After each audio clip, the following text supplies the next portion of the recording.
మరో బాధలకు సిద్ధమవుతున్న కేంద్రం యూపీఐ చెల్లింపులపై ఛార్జీలు విధించే యోచనట. ఇన్ని రోజులేమో క్యాష్లెస్ పేమెంట్స్ అన్నారు. ఇప్పటికి కూడా నువ్వు చూడు, ఫోన్పేలో నువ్వు రీఛార్జ్ చేస్తే ఒక 300 రీఛార్జ్కు ₹2 2 పడుతుంది. పడుతుంది. ఇప్పుడు ఇక్కడ ఏమన్నాడు, యూపీఐ ఆధారిత డిజిటల్ చెల్లింపులు ఇప్పుడు అందరూ అలవాటు పడ్డారు. ప్రజలు నగదు లావాదేవీలను పక్కకు పెట్టారు. మోడీ పిలుపుతో అంతా ఆన్లైన్లకు అలవాటు పడ్డారు. ప్రస్తుతం ఇలాంటి యూపీఐ రూపే డెబిట్ కార్డులతో చేసే లావాదేవీలపై వ్యాపారులపై ఎలాంటి ఛార్జీల భారం లేదు. అయితే త్వరలోనే ఈ లావాదేవీలపైన మర్చెంట్ ఛార్జీలను విధించాలని కేంద్రం యోచిస్తున్నట్టు సమాచారం. ఈ మేరకు విశ్వసనీయ వర్గాలను ఉటంకిస్తూ పలు జాతీయ మీడియా కథనాలు వెల్లడించాయి. అయితే గమనించండి మిత్రులారా, ఇప్పటికే వాస్తవం చెప్తే పొద్దున్న లేచినప్పటి నుంచి రాత్రి పడుకునే వరకు, పడుకున్న తర్వాత కూడా తిరిగే ఫ్యాన్కి కూడా ఇలా జీఎస్టీ, ఆ సుంకం, ఈ సుంకం అని రకరకాల పంచాయతీలు మనం కడతా ఉన్నాం.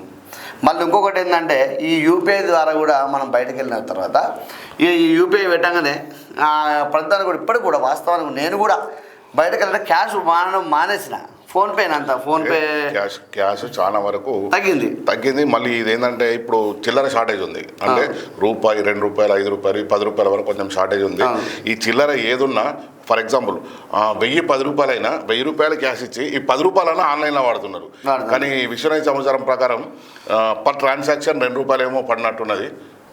పర్ ₹10కి ₹2 పడుతుంది. ₹10 పర్ ట్రాన్సాక్షన్. ప్రతి ట్రాన్సాక్షన్కు ₹2. మీరు ఎన్ని ట్రాన్సాక్షన్స్ అని చేయండి. మనకు పడతా అలా పడతా, ఎవరికి పడ్డట్టే. ఇప్పుడు ఆయన యాక్సెప్ట్ చేయడు కదా. నువ్వు ఇచ్చే ₹10కి ₹2 పోతే ఆయన యాక్సెప్ట్ చేస్తాడా? చేయడు. అప్పుడు 10, 12 చేస్తారు ఆయన.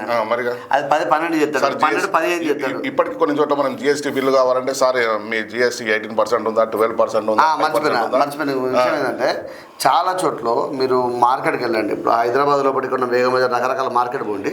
మీరు బిల్ అడిగిన అనుకోండి, జీఎస్టీ బిల్ అడిగిన అనుకోండి, అని ఏమంటుంది సార్ జీఎస్టీ బిల్ అయితే ఇంకో ₹500 ఎక్స్ట్రా అవుతుంది సార్, లేదా ₹1000 ఎక్స్ట్రా అంటున్నారు. ఆ జీఎస్టీ ఎంత పర్సెంటేజో ఆ పర్సెంటేజ్ ప్రకారం బిల్లు కట్టాలి, మనం అదనం చెల్లించాల్సిందే. ఇప్పుడు కూడా అదే, మీరు ఆన్లైన్లో కొట్టాల్సి అంటే మీరు ₹10 సార్ ₹2 నాకు పడుతుంది. ఇలా నేను తినేది ఏం లేదు.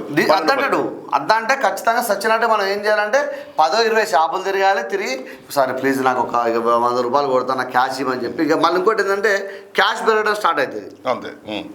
ఇప్పుడు ఈ యూపీఐ చేయబట్టే చిల్లర షార్టేజ్ అయింది. అవును. ఇప్పుడు మళ్ళీ క్యాష్ పెరుగుతుంది అంటే మళ్ళీ జీరో. తీసుకున్న నిర్ణయాలే చక్కగా తీసుకోవాలి. 2000 నోటు అప్పుడే చెప్పినాం, నోట్ల రద్దప్పుడు మేము చెప్పినాం ఏమనంటే, ఇది తీసుకున్న తుగులక్ చర్య అని చెప్పినాం. ఈ రోజు కూడా మేము కట్టుబడి ఉంటాను.